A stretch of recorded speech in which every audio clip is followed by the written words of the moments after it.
அந்த மகனை ரட்சிங்க ஆண்டவரே. இயேசுவின் நாமத்தில் அந்த மகனை தொட்டு ஆசீர்வதிப்பீராக. அந்த மகனை ஆண்டவரே ஒரு கூட்ட ஜனத்துக்கு அதிகாரியை மாற்றுவீராக. ஒரு கூட்ட வாலிபர்கள் அந்த மகன் மூலமா ரட்சிக்கப்படுவார்களாக என்று சொல்லி ஒப்பு கொடுக்கிறேன்பா. அதை தொடர்ந்து யாஸ்மினுக்காக நான் ஜெபிக்கிறேன்.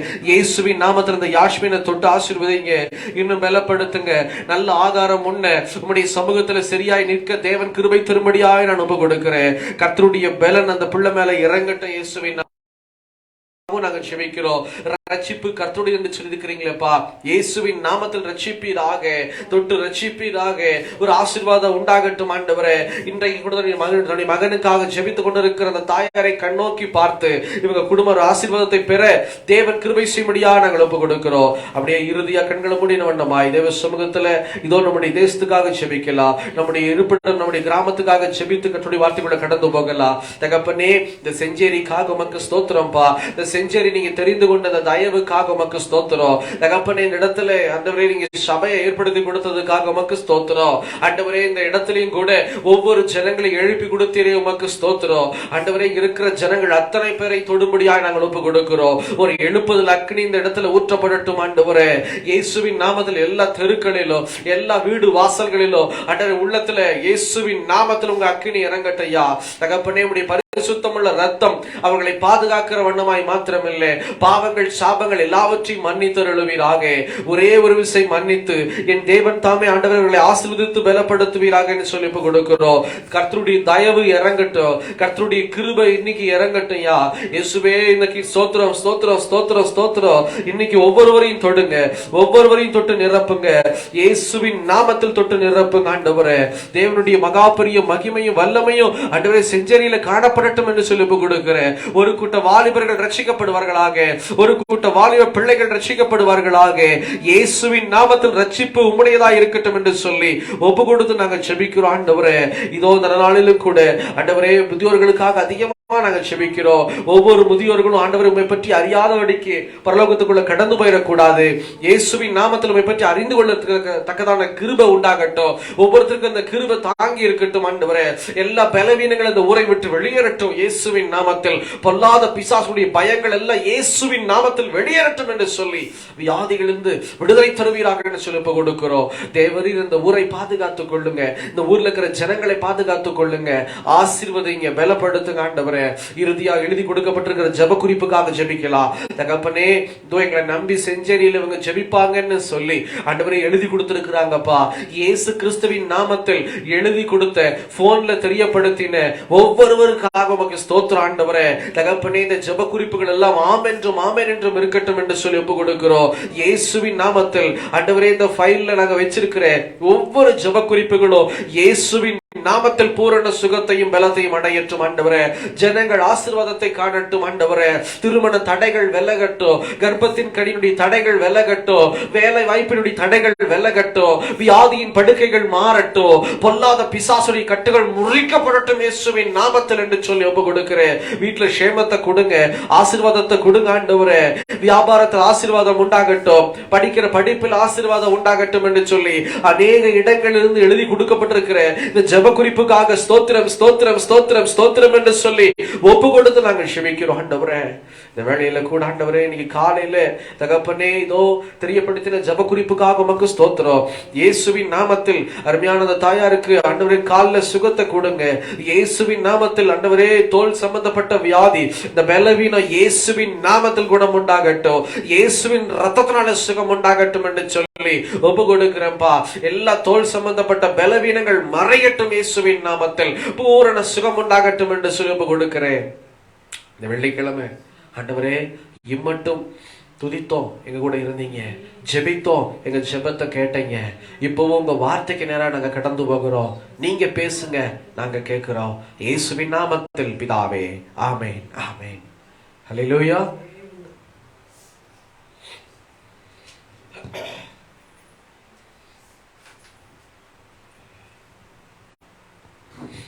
கர்த்தருக்கு ஸ்தோத்திரம் உண்டாவதாக.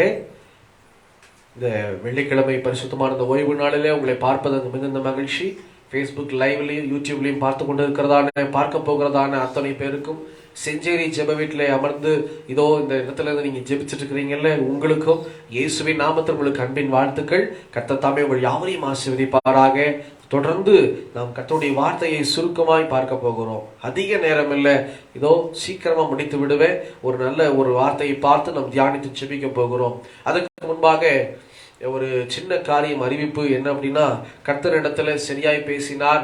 நேற்று காலையில ஒரு இடத்துல உபவாசம் பண்ணி ஜெபித்த போது கர்த்தர் ஒரு காரியத்தை பேசினார் இடத்துல. அதை தொடர்ந்து இரவு வேளையிலையும் அதே போல ஒரு ஜெப கூட்டத்துக்கு நான் கலந்து கொண்டிருந்த போது அந்த இடத்துலயும் ஆண்டவர் இடத்துல ஒரு காரியத்தை குறித்து பேசினார் திட்டவட்டமாய். என்ன அப்படின்னா, வருகிற மாதத்திலிருந்து இந்த முதல் நாள் இருக்கு இல்லைங்களா, 1ஆம் தேதி, இந்த 1ஆம் தேதி அன்னைக்கு காலையில இந்த இடத்துல இதோ ஆசீர்வாதம் உள்ள ஒரு ஜெபம் நடைபெறும். அது மிஞ்சி போனா ஒரு 3/4 மணி நேரம் தான். அல்லேலூயா. ஏன்னா நிறைய பேர் வேலைக்கு போவாங்க, காலையில எழும்பி சமைப்பாங்க, இந்த காரியங்கள் இருக்கிறதுனால அந்த 1ஆம் தேதி மாத்திரம் இதோ நீங்க ஃப்ரீயா இருந்தீங்கன்னா கர்த்தர் உங்க இருதயத்துல ஏவுவார். ஆனால் நாங்க ஃப்ரீயா இருந்தேன்னு சொல்லக்கூடாது. கண்டிப்பா வர்றது ரொம்ப பெரிய ஆசீர்வாதம். பரிசுத்தமுள்ள ஆவியானவர் உங்களுக்கு ஏவுதல் கொடுத்தார். ஆனால் அந்த 1ஆம் தேதியை நீங்க கலந்து கொண்டு இதோ அந்த 1ஆம் தேதி தேவ சமூகத்தில் நீங்க ஆசீர்வாதத்தை பெற்றுக் கொள்ளுங்கள். அதே போல திருவிருந்துக்காகவும் கர்த்தர் ஒரு சில காரியங்களை பேசி கொண்டு இருக்கிறார். அதை தெளிவு நான் படுத்தும் போது திருவிருந்து ஆராதனைக்காக இதோ உங்க சமூகத்தில் ஆயத்தப்பட்டு கொண்டிருக்கிறேன்னு சொல்லலாம். தேவன் நம்மை பலமாய் ஆசீர்வாதமாய் நடத்த அவர் ஆயத்தமாக இருக்கிறார். 1ஆம் தேதி வருகிற ஆகஸ்ட் செப்டம்பர் முதல் தேதியில இதோ இந்த இடத்துல காலையில ஒரு டைம் நம்ம பிக்ஸ் பண்ணி கலந்து பேசி டைம் பிக்ஸ் பண்ணி தேவ சமூகத்தில் ஒப்பு கொடுக்க போகிறோம். அந்த நாளுக்காக நீங்க ஜெபித்துக் கொள்ளுங்கள். ஏன்னா 1ஆம் தேதியே நம்ம முதல் நாளில நம்ம தேவ சமூகத்தில் ஒப்பு கொடுத்து ஜெபிக்கும் போது கர்த்தர் நம்மை விசேஷமா ஆசீர்வதிக்க அவர் வல்லமை உள்ளவராக இருக்கிறார். அல்லேலூயா. கர்த்தருக்கு ஸ்தோத்திரம் உண்டாகட்டும். இந்த நாளில கூட சந்தோஷமா இருக்கிறீங்களா? அல்லேலூயா. எத்தனை பேர் சந்தோஷமா இருக்கிறீங்க? வெயிலா இருக்குதுங்க. அல்லேலூயா. நான் வரும்போது வெயிலே இல்லை, நல்லா இருந்தது. உள்ள வந்து உட்கார்ந்தோன்னே பாக்குறேன் அப்படி வெயில் அடிக்குது. நான் அதனாலதான் வாகனத்தை கூட வெளியே நிப்பாட்டிட்டேன், சிஸ்டருடைய வீட்டுல நிப்பாட்டாம. நாளிலும் கூட தேவன் நமக்கு விசேஷமாய் கொடுத்திருக்கிற ஒரு நல்ல ஆலோசனை, நல்ல ஒரு வார்த்தையை தியானித்து நாம் செபிக்க போகிறோம். அதனுடைய தலைப்பு ஸ்தோத்திரி. அல்லேலூயா. இந்த நாளில தேவன் கொடுத்திருக்கிறதான விசேஷமான வார்த்தையினுடைய தலைப்பு ஸ்தோத்திரி. எடுத்து வாசிக்கலாம். சங்கீதங்களின் புஸ்தகம் 50ஆம் அதிகாரம் 23வது வசனத்தை வாசிக்கலாம். சங்கீதம் 50ஆம் அதிகாரம் 23வது வசனம். ஸ்தோத்திர பலியிடுகிறவன் என்னை மகிமைப்படுத்துகிறான். தன் பலியை செவ்வாய்ப்படுத்துகிறவனுக்கு தேவனுடைய ரட்சிப்பை வெளிப்படுத்துவேன் என்று சொல்கிறார். ஆமென். பாருங்க, ஆண்டவர் சொல்லுகிறாரு, ஸ்தோத்திர பலியிடுகிறவன் என்னை மகிமைப்படுத்துகிறான். அல்லேலூயா. ஸ்தோத்திர பலியிடுகிறவன் யாரை மகிமைப்படுத்துகிறானா? தேவனை மகிமைப்படுத்துகிறான். இப்போ ஒரு அடிக்கடி நான் சொல்வது உண்டு, ஒரு அரசியல்வாதியோ இல்லை வேற யாராவதோ வந்தா என்ன நடக்குங்க? வாழ்க வாழ்க வாழ்கன்னு சொல்லி அவங்களுக்கு நல்ல ஒரு காரியத்தை செலுத்துவோம். அவங்க பெயரை சொல்லிட்டு கோஷம் போடுவோம். அப்படி செய்யும் போது நமக்கு நன்மை கிடைக்குமா கிடைக்காதாங்கிறது 100% தெரியாது. ஆனா தேவன் சொல்லுகிறார், நீங்கள் எல்லாவற்றிலும் ஸ்தோத்திரம் செய்ய பழகி கொள்ள வேண்டும். ஸ்தோத்திரம்னா என்னங்க அர்த்தம்? ஆண்டவரை மகிமைப்படுத்துவது. அல்லேலூயா. அல்லேலூயான்னு சொல்லும் போது கர்த்தருடைய நாமம் உயர்ந்து கொண்டு இருக்கிறது. ஸ்தோத்திரம்னு சொல்லும் போது அது நன்றி பலிக்கு ஏறெடுக்கிற ஒரு வண்ணமா இருக்கும், நன்றின்னு சொல்லுகிற வண்ணமா இருக்கும். பிரியமானவர்களே, அப்படி இருக்கும்போது ஸ்தோத்திரம் சொல்லுகிற பழக்கம் நமக்கு இருக்கணும். இன்னைக்கு இந்த ஃபாஸ்டிங் பிரேயர்ல ரொம்ப சின்ன ஒரு வார்த்தை தான், இன்னைக்கு ரொம்ப பெரிய வார்த்தை இல்லை. என்னன்னா ஒன்னே ஒண்ணு, ஸ்தோத்திர பலி. ஆண்டவர் சொல்றாரு பாருங்க, ஸ்தோத்திர பலி இடுகிறவன் என்னை மகிமைப்படுத்துகிறான். அல்லேலூயா. ஸ்தோத்திர பலியிடுகிறவன் என்னை மகிமைப்படுத்துகிறான்னு தேவன் சொல்லுகிறார். யார? அவரை மகிமைப்படுத்துறோமா? மகிமைனா அவரை உயர்த்துகிற வண்ணமா இருக்கிறது. அப்படி இருக்கும்போது நம்ம ஸ்தோத்திரம் செலுத்துறோமா? யோசனை பண்ணி பாருங்க. அநேக பேர் ஜெபிக்கிறோம், ஆனா தனிப்பட்ட முறையில் ஸ்தோத்திரத்தை செலுத்த மறந்து விடுகிறோம். அது தவறு, முற்றிலுமாக தவறு. ஸ்தோத்திரம் செலுத்த நாம் நினைவு கூர்ந்து ஜெபிக்க மாத்திரமல்ல, ஸ்தோத்திரம் செலுத்த நம்ம கடமைப்பட்டவர்களா இருக்கிறோம். நான் ஒரு நபரை மீட் பண்ணேன் ஒரு சில வருடத்துக்கு முன்னாடி. பழனியில ஒரு சபையில நான் செய்தி கொடுத்துட்டு கிளம்பும் போது அந்த ஒரு ஊழியக்காரர் வந்தார். வந்த பின்னாடி அவர் உட்கார்ந்து இடத்துல பேசிக்கிட்டு இருந்தாரு. அவருக்கும் உணவு ஆயத்தம் பண்ணிட்டாங்க. அந்த இருக்கிற இடத்துல முதல்ல தண்ணி கொடுத்தாங்க. அந்த ஐயாவுக்கு கொஞ்சம் வயது முதிர்ந்தவர். தண்ணி கொடுத்தாங்க. தண்ணி கொடுத்தோடனே அந்த ஐயா வாங்கும் போது என்ன சொல்லுவீங்க? ஸ்தோத்திரம். ஒரு சில பேர் நன்றின்னு சொல்லுவாங்க இல்லைங்களா? ஆக்சுவலாக பார்த்தா தண்ணி கொடுக்கும் போதோ இல்லை டீ கொடுக்கும் போதோ நன்றி சிஸ்டர். இப்போ நம்ம சர்ச்சிலேயே வந்து நம்ம முடிச்சோன்னே என்ன குடிக்கிறீங்க? டீ கொடுக்குறீங்களே அது சண்டேல. அப்போ என்ன செய்கிறேன்? நன்றி சிஸ்டர் அப்படின்னு எடுக்கிறேன். ஆனால் அந்த ஐயா நன்றி சிஸ்டர்னு சொல்ல மாட்டாரா, என்ன சொல்லுவாரா? அதை எடுத்துட்டு கையில் எடுத்துட்டு ஆண்டவரே உங்களுக்கு ஸ்தோத்திரம், ஹல்லேலூயா. அவர் கையில் எடுத்துக்குவார். தண்ணி கொடுத்தோன்னு தண்ணியை கையில் எடுத்துட்டு ஏசப்பா உங்களுக்கு ஸ்தோத்திரம் அப்படின்னு சொல்லுவார். ரெண்டாவது டீ கொடுத்தாங்க. அவர் வந்தோடனே சாப்பாடு ரெடி ஆகிட்டு இருக்கு, கொஞ்சம் லேட் ஆகும்னு சொல்லிட்டு டீ கொடுத்தாங்க. டீ கொடுக்கும் போதும் அந்த டீ கிளாஸ் எடுத்துட்டு நான் பார்க்குறேன், அவருடைய பழக்கம் பார்த்தீங்கன்னா மேலே பார்த்துட்டு நன்றி ஏசப்பாங்கிறாரு. எனக்கு ரொம்ப புதுசாக இருந்தது, என்னடா நன்றி ஏசப்பா நன்றி ஏசப்பான்னு சொல்கிறாரேன்னு சொல்லி. ஆனால் அந்த காரியத்தை நான் குறித்து யோசனை செய்து கொண்டு இருக்கும் போதே அங்கே இருக்கிற ஒரு பாஸ்டர் என்கிட்ட சொன்னார், அவரை குறித்து அந்த பக்கமாக அவர் வேற எங்கேயும் கிளம்பி போயிட்டார், ஃபோன் வந்துருச்சுன்னு சொல்லி ஃபோன் பேசிட்டு இருக்கார் அந்த ஐயா. அவரை குறித்து சொல்றாரு, அவருக்கு 5 பிள்ளைகளாம். ஹல்லேலூயா. 5 பெண் பிள்ளைகள். இந்த காலத்துல பெண் பிள்ளைகள் 5 பேரா இருந்தா என்ன பண்ணுவீங்க? ஹல்லேலூயா. ஏதோ ஒரு வார்த்தை கூட உலகத்துல சொல்லுவாங்க, ஆண்டி. ஐயோ என்ன பண்றது, வளைச்சு வளைச்சு சீமந்தம், வளைச்சு வளைச்சு என்ன திருவிழாக்கள் தான். நம்ம வீடே வந்து அப்படியே என்ன சொல்றதுங்க, லைட்டு போட்டுட்டு எப்பவுமே திருவிழாவா தான் இருக்கும். ஹல்லேலூயா. அப்போ அந்த மாதிரி இருக்கும்போது 5 பெண் பிள்ளைகள். அவர் சொன்னாரு, அந்த ஐயாவுக்கு 5 பெண் பிள்ளைகள் இருக்குது. ஆனா அந்த ஐயாவுக்கு அந்த 5 பெண் பிள்ளைகள் முடிச்சு ஒரு கலக்கமும் இல்லை, அத்தனை பேரையும் கட்டி கொடுத்துட்டாரு. அத்தனை பேரையும் நல்ல இடத்துல கட்டி கொடுத்துட்டாரு. 5 பிள்ளைகளும் படிச்ச பிள்ளைங்க, ஒண்ணு கூட படிக்காம வீட்டுல இல்லை. அப்போ கொஞ்சம் நல்ல பணக்காரரோ அப்படின்னு கேட்டேன். இல்லை இல்லை, ரொம்ப மிடில் கிளாஸ், கர்த்தருடைய ஆசீர்வாதத்துக்காக காத்திருக்கிறவர். ஆனா அவருக்கு ஊழியம் இருக்கு, ஊழியம் சுவிசேஷ ஊழியம் பண்றாராம். ஆனா ஒரு வார்த்தை கூட தேவைகளை வெளியில சொல்ல மாட்டாராம். ஹல்லேலூயா. நம்முடைய ஸ்தோத்திரம் எப்படிப்பட்டதா இருக்க வேண்டுமானால், வெளியில யாருகிட்டையும் நம்முடைய தேவைகளை சொல்லாதபடிக்கு தேவ சமூகத்தில் காத்திருந்து ஜெபிக்கும் போது, அவரிடத்துல ஸ்தோத்திரம் செலுத்தும் போது தேவன் நம்மை ஆசீர்வதிக்க ஆவலாக இருக்கிறார். ஆனா நம்ம வெளியில சொல்லிட்டோம்னு வச்சுக்கோங்க, எனக்கு தேவை இருக்குது ஜெபம் பண்ணிக்கிங்கன்னு சொல்லிட்டு ஏசப்பா உங்களுக்கு ஸ்தோத்திரம்னு சொன்னா தேவன் நம்மை ஆசீர்வதிக்க முடியாது. பிரியமானவங்களே, கர்த்தர் அதுதான் கேட்கிறார். வெளியில சொன்னீங்கன்னா இதோ உன்னுடைய காரியங்கள் எல்லாம் அப்படியே உலகத்தோட ஒன்று போய்விடும். அந்தரங்கத்துல, அந்தரங்கம் அப்படிங்கிறது என்னங்க, 4 செவுற்றுக்குள்ளாக தேவ சமூகத்துல நாம் ஜெபிக்கிற ஜெபம் ஒருபோது வீணாகாது. அதுதான் உண்மை. வெளியில மனுஷனிடத்துல சொல்லிட்டு வந்து ஜெபம் பண்ணா கர்த்தர் பலன் கொடுக்க மாட்டார். வெளியரங்கமான பலன் நம்ம எதிர்பார்க்கவே முடியாது. உள்ளரங்கமான அந்தரங்கமான ஜெபத்துல தேவன் வெளியரங்கமாய் பதில் கொடுப்பார். அதான் என்ன செய்வாரா, அநேக தேவைகள் இருக்குமா, ஆனா ஒரு வீட்டுல கூட அந்த தேவைகளை குறித்து பேசவே மாட்டாராம். ஒரு வீட்டுல கூட பேச மாட்டாராம். போய் ஸ்கூல் ஃபீஸ் தேவை அது இதுன்னு சொல்லி அநேக விசுவாசி வீட்டுக்கு போவாரு, ஒரு வீட்டுல கூட இது வரைக்கும் பேச மாட்டாராம் தேவைகளுக்காக.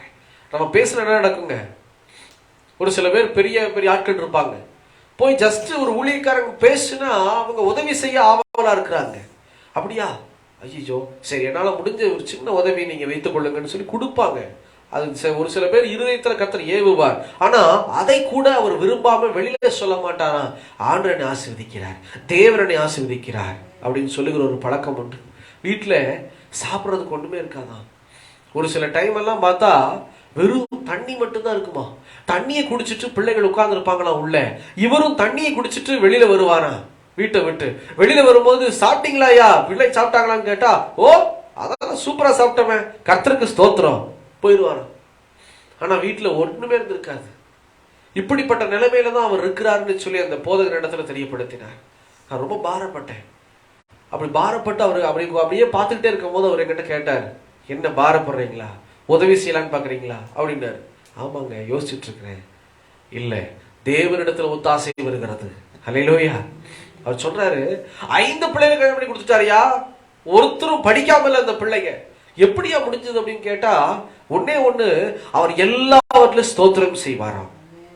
இயேசு கிறிஸ்து இந்த பழக்கத்துக்குரியவராய் நம்மிடத்துல ஒரு நல்ல மாதிரி காண்பித்திருக்கிறார். 5 அப்பம் 2 மீன் அல்லேலூயா வச்சுட்டு ஏசப்பா என்ன பண்ணாருங்க, வானத்துக்கு நேரம் கையை உயர்த்தி ஸ்தோத்திரம் பண்ணார்.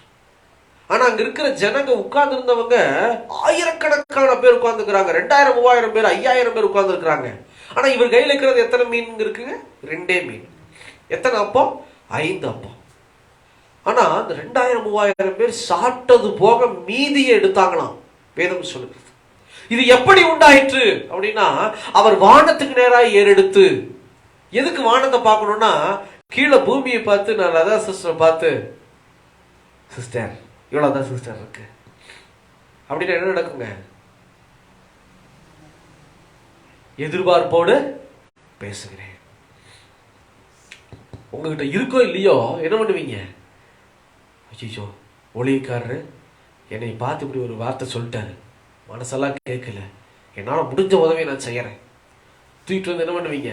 மாவு இல்லைன்னா ஏதோ ஒரு காசு இல்லை மீன் வாங்கிட்டு வந்து கொடுத்துருவீங்க. அப்படி ஆண்டவர் செய்யவே இல்லை. இயேசு கிறிஸ்துடைய பார்வையை மட்டும் நல்லா பாருங்க. விசுவாசிகளை பார்க்கவே இல்லை தேவைகளுக்காக. அதுதான் இயேசுடைய ஊழியம். அவருடைய ஊழியத்தை நீங்க செய்யறதுக்கு ஆள் இல்லைங்க. விசுவாசிகளை தன்னுடைய ஊழிய தேவைகளுக்காக கொஞ்சம் கூட பார்க்கல. இங்க சொல்லவும் இல்லை. எவ்வளவு இருக்க கொண்டு வா இயேசுவே, 5 அப்பம் 2 மீன் தான் இருக்குது. ஆனா உட்கார்ந்து இருக்கவங்க பார்த்தா இத்தனை பேர் உட்கார்ந்துக்கிறாங்களே அப்படின்னு சொல்றாங்க. அந்த சமயத்துல இயேசு அதை கேட்டு இதை எடுத்துட்டு வா அப்படின்னு சொல்லி விசுவாசிகளை பார்க்காம எங்க பார்க்கிறாரு? முதல்ல வானத்தை பார்க்கிறவரா இருக்கிறார். வானம் என்னங்க? தேவனுடைய சிங்காசனம். பூமி அவருடைய பாதப்படி என்று சொல்லி சங்கீதக்காரன் சொல்லுகிறார்.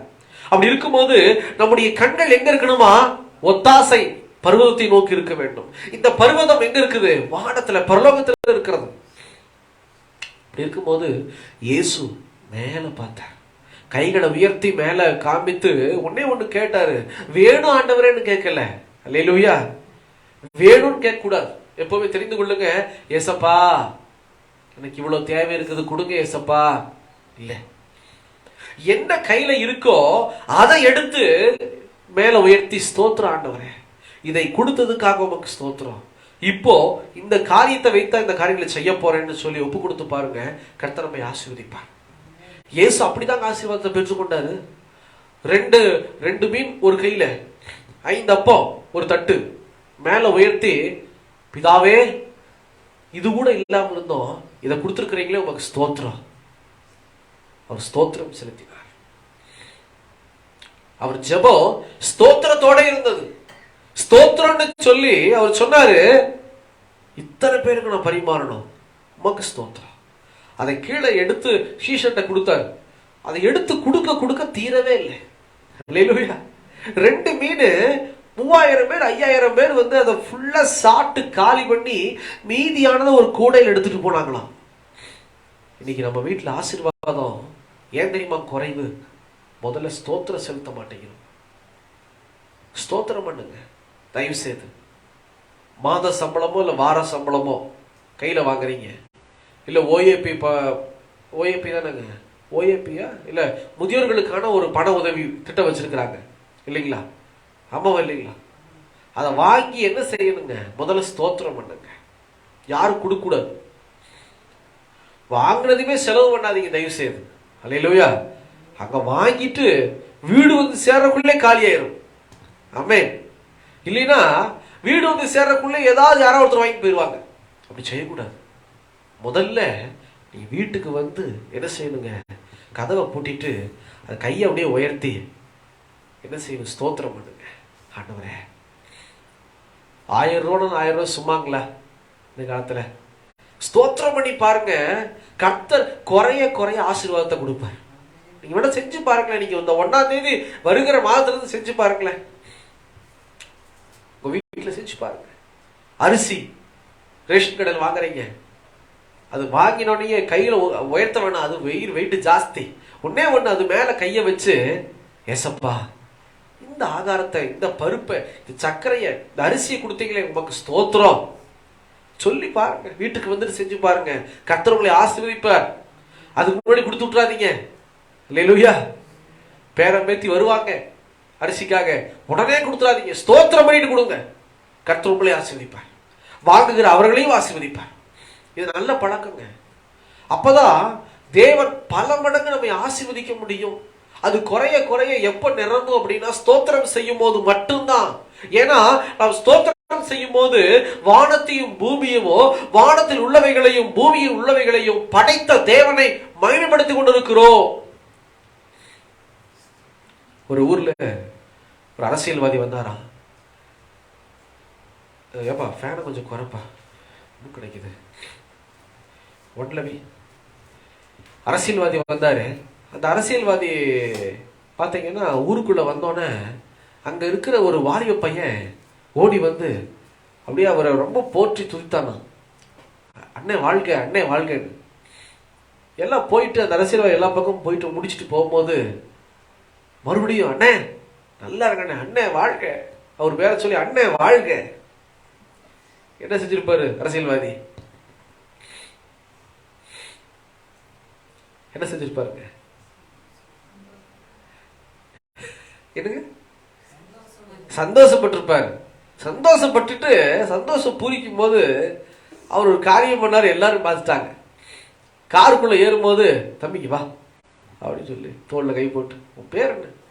ரொம்ப சந்தோஷம், ரொம்ப அன்பா இருக்கிற நீ அப்படின்ட்டு பாக்கெட்ல கை விட்டு கத்தையா 100 ரூபாய் இருந்தது, 500 ரூபாயும் இருந்தது. ஏகப்பட்ட பணம். அரசியல்வாதிட்டு இருக்கு, இல்லாம இருக்குமா? ஏகப்பட்ட பணம். அதுல பழைய 100 ரூபாய் நோட்டா எடுத்து, அல்லேலூயா, நடுவுலயே எங்கேயும் இருந்திருக்க மாட்டிருக்கு, பழைய 100 ரூபாய் நோட்டா எடுத்து இந்த தம்பி வச்சுக்கோ போ. ஒரு அரசியல்வாதியோ இல்ல எவ்வளவு பெரிய மனுஷன் இருந்தாலும் சரி, அவங்க மனம் கம்மியா தான் இருக்கும். அவங்க மனசுல சின்னதா தான் இருக்கும். ஆனா தேவன் அப்படிப்பட்டவர் இல்ல. அவர் சொல்லுகிறார், இரட்டத்தனையான ஆசீர்வாதத்தை கொடுப்பேன், இரட்டத்தனையான ஆசீர்வாதத்தை கொடுப்பேன். இயேசு பாருங்க, பிதாவாகிய தேவனை நோக்கி ஸ்தோத்திரம் பண்ணினார். அந்த அப்பமும் அந்த மீனும் குறையவே இல்லை, திருப்தி அடைந்தார்கள். அல்லேலூயா. வாசிங்களா? உபாகமம் 8ஆம் அதிகாரத்துல 10வது வசனம்.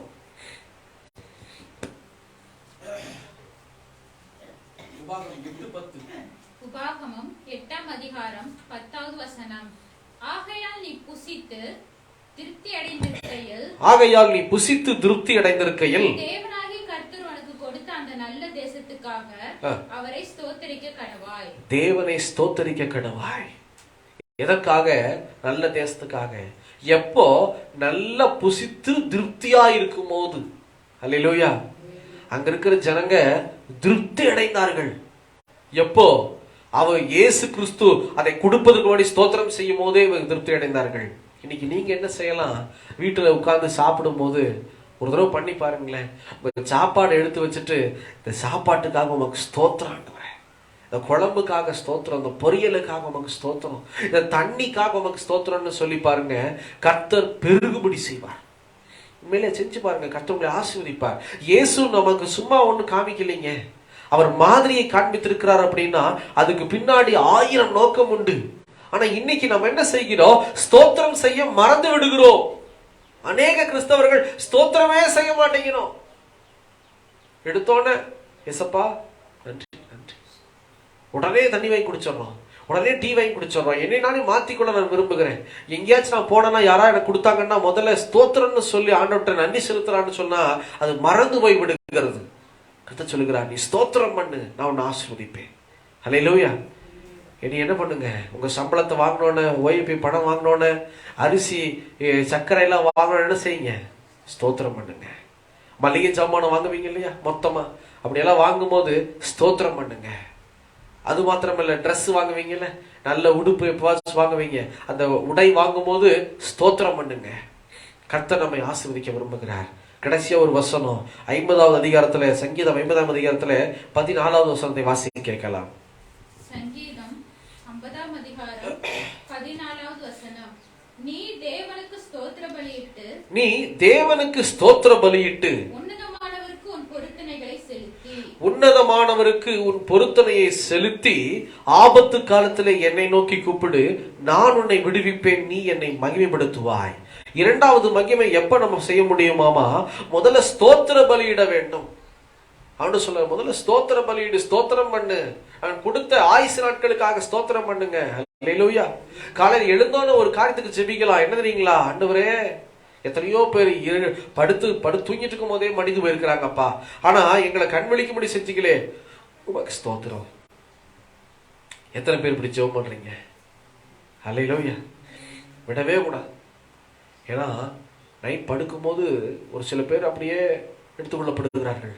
ஆனா நம்ம காலை எந்திரிப்போமாங்கிற நிச்சயமே இல்லைங்க. ஆனா தேவன் எழுப்பி உட்காரும்படி செய்திருக்கிறார்.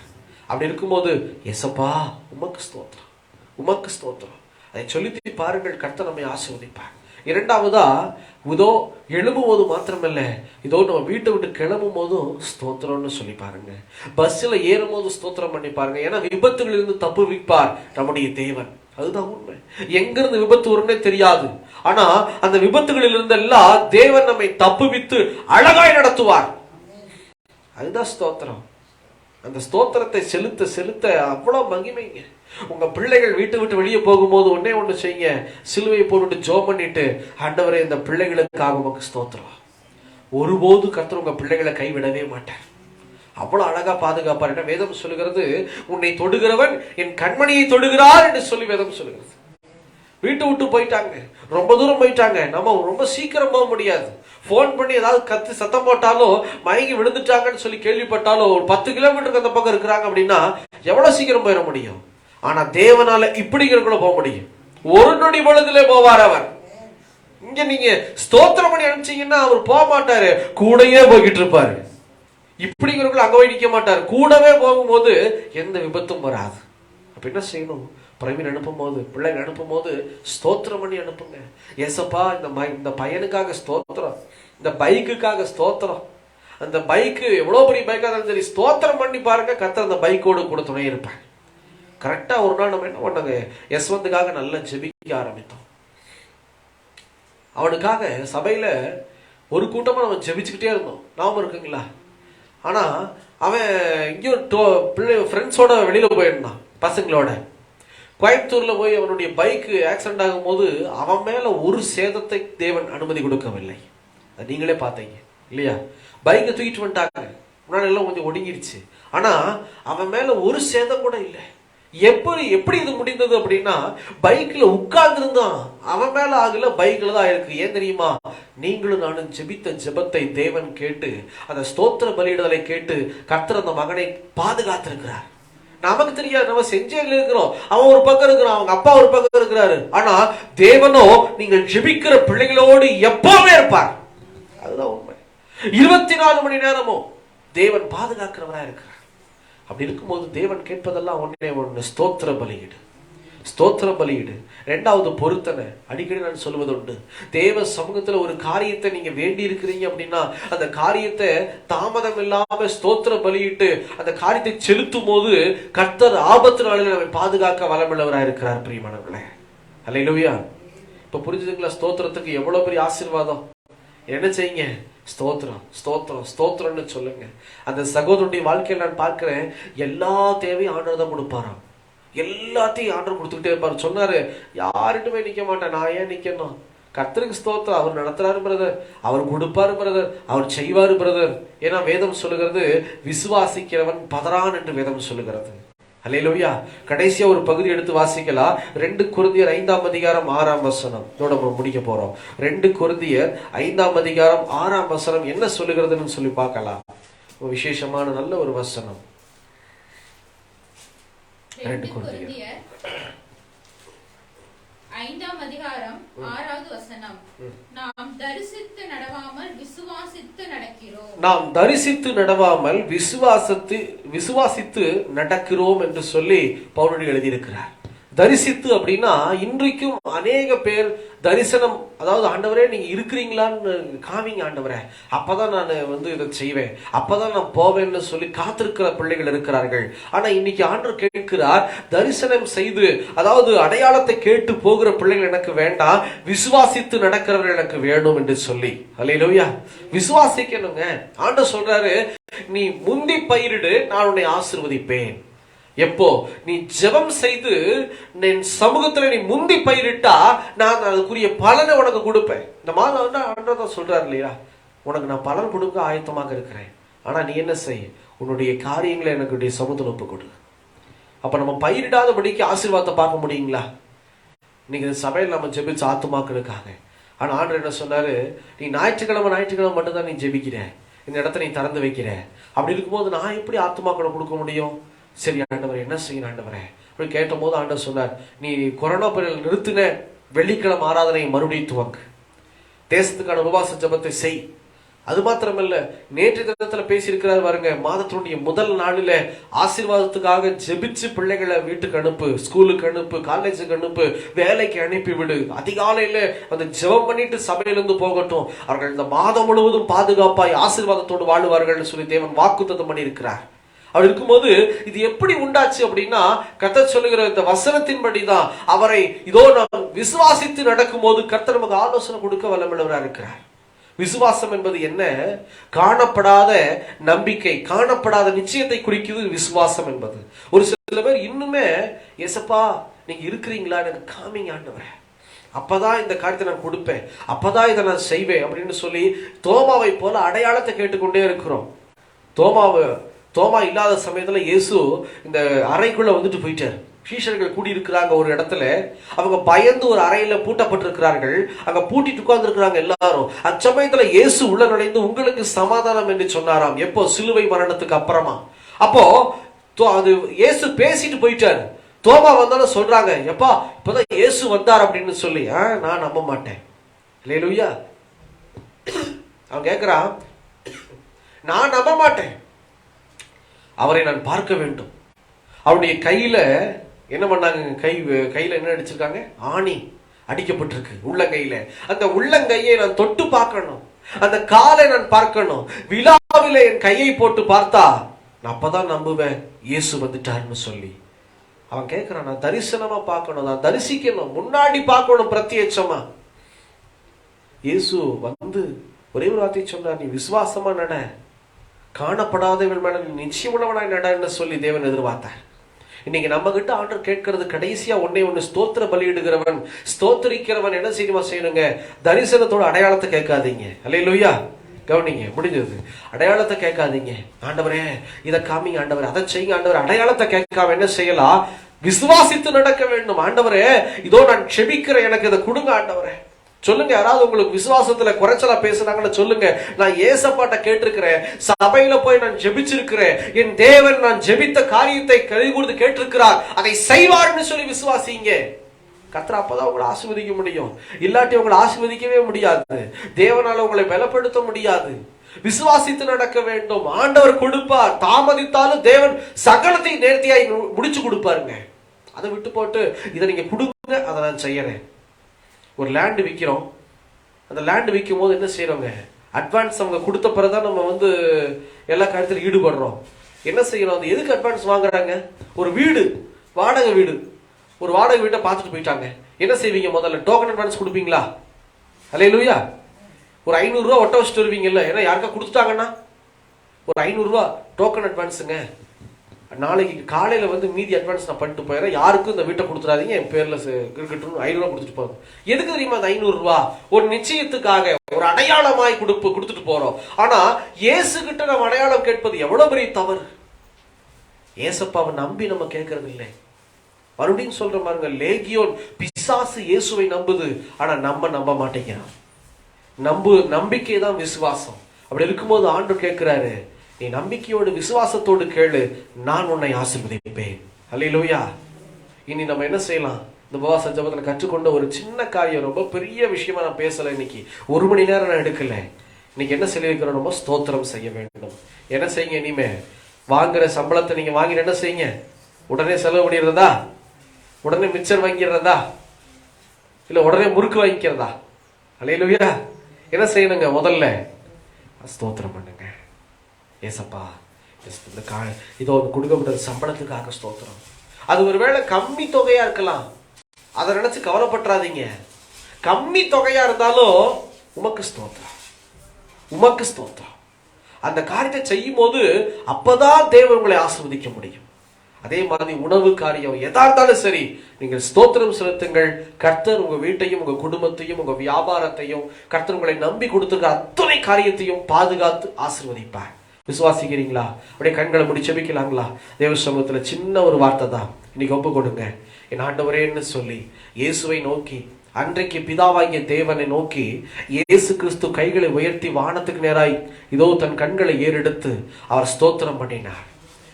5 அப்பம் 2 மீனை வைத்து அவர் ஸ்தோத்திரம் பண்ணினார். ஆண்டவரே உமக்கு ஸ்தோத்திரம், ஆண்டவரே இதை கொடுத்ததுக்காக உமக்கு ஸ்தோத்திரம்னு சொல்லி அவர் ஸ்தோத்திரம் செய்து கீழே இறக்கி ஷீஷர்ட்ட தட்டை கொடுத்தாருங்க. அவங்க எடுத்து கொடுக்க கொடுக்க கொடுக்க அந்த கூட நிறைய நிரம்பிட்டு தான் இருந்தே தவிர அது குறையவே இல்லை. இன்னைக்கு ஒரு காரியம் செய்ய போறேன். என்ன தெரியுமா? அந்த சபையில இதோ வந்திருக்கிறீங்க பாத்தீங்களா, இத்தனை பேர் கம்மியா தான். ஆனா இந்த கம்மியானவரையும் ஆண்டவர் கொடுத்தாரு இல்ல, கம்மின்னு சொல்லக்கூடாது. நீங்க வந்திருக்கிறீங்களா, இதுதான் பெரிய காரியம். ஆண்டவரே பிதாவாகிய தேவனே உம்முடைய குமாரனாகிய இயேசு கிறிஸ்துவுக்கு மகிமை உண்டாகத்தக்கதாய் தகப்பனே இந்த சபையில அருமையான அன்பு தாய்மார்களை சகோதரி அனுப்பி இருக்கிறீங்களேப்பா அந்த ஃபாஸ்டிங் பிரேயருக்கு. வெள்ளிக்கிழமை நாள் வரமாட்டாங்க நினைத்த போது ஆண்டவரே இவங்க வீட்டுல இருந்து கிளம்பி இங்க வந்து உட்கார்ந்து இதோ இவ்வளவு நேரம் தேசத்துக்காக ஜெபித்து ஆண்டவர் ஆராதனை செய்து கர்த்தருடைய வார்த்தை கேட்டார்களே, நீர் இவர்களை என்னுடைய பார்வையில ஒப்பு கொடுத்ததுக்காக, இந்த சபைக்கு கொண்டு வந்ததுக்காக உமக்கு ஸ்தோத்திரம் ஸ்தோத்திரம் ஸ்தோத்திரம் என்று சொல்லி ஒப்பு கொடுக்கிறேன்ப்பா. உமக்கு ஸ்தோத்திரம். ஆண்டவரே மரத்துக்கடியில் நடத்தி இருக்கிறோம், ஒவ்வொரு வீட்டு திண்ணையில நாங்க நடத்தி இருக்கிறோம். ஆண்டவரே மழை வந்தா சபை நடத்த முடியாதவங்க நின்று போயிரும், இல்ல அவங்க வீட்டுல யாருக்காச்சும் உடம்பு சரியில்லைன்னா சபை நடக்க முடியாது நின்று போயிரும். ஆனா இன்னைக்கு தனியா ஒரு இடத்தை கொடுத்துருக்கிறீங்கப்பா. இது சின்ன இடம், பெரிய இடம் இல்ல, எங்களுக்கு தனியா ஒரு இடத்தை கொடுத்துருக்கிறீங்க. இந்த இடத்துக்காக உமக்கு ஸ்தோத்திரம், இந்த கட்டடத்துக்காக உமக்கு ஸ்தோத்திரம், இதை ஆண்டவரே கொடுத்த குடும்பத்துக்காக உமக்கு ஸ்தோத்திரம். ஆண்டவரே இந்த இடத்துல கரண்டே இல்லாம இருந்தது, ஆனா இன்னைக்கு ஸ்டீஃபன் பிரதர் வீட்டுல இருந்து எங்களுக்கு கரண்ட் அந்த சபைக்கு கொடுத்துருக்கிறீங்களேப்பா. இந்த கொடுத்த கரண்ட்டுக்காக உமக்கு ஸ்தோத்திரம் ஸ்தோத்திரம்ப்பா. இயேசுவே இன்னைக்கு நாங்க வெயில்ல வெக்கையா தனிந்து போகாதபடிக்கு 2 ஃபேனை கொடுத்திருக்கிறீங்களே, உமக்கு ஸ்தோத்திரம். இந்த பலிபீடத்துக்காக உமக்கு ஸ்தோத்திரம். இதோ இந்த கேமரா மூலமா ஆண்டவரே இதோ நிறைய ஜனங்க பார்த்து கொண்டு இருக்கிறாங்களேப்பா, இதோ இந்த கேமராவுக்காக உமக்கு ஸ்தோத்திரம். இன்னைக்கு நாங்க உயிரோடு இருப்பதற்காக உமக்கு ஸ்தோத்திரம் ஸ்தோத்திரம் ஸ்தோத்திரம் என்று சொல்லி இனி ஒவ்வொரு காரியத்துக்கும் போய் நாங்க ஸ்தோத்தரிக்க போகிறோம், உமையே நாங்க உயர்த்த போகிறோம்ப்பா. இந்த கிருபைக்காக ஸ்தோத்திரம் ஸ்தோத்திரம் என்று சொல்லி கொடுக்கிறோம். இதோ நாளிலும் கூட உடைய தயவுக்காக உமக்கு நன்றி செலுத்துகிறோம். இயேசுவின் நாமத்தில் பிதாவே, ஆமேன் ஆமேன். கர்த்தருக்கு ஸ்தோத்திரம் உண்டாவதாக. ஆஃப் பண்ணுப்பா.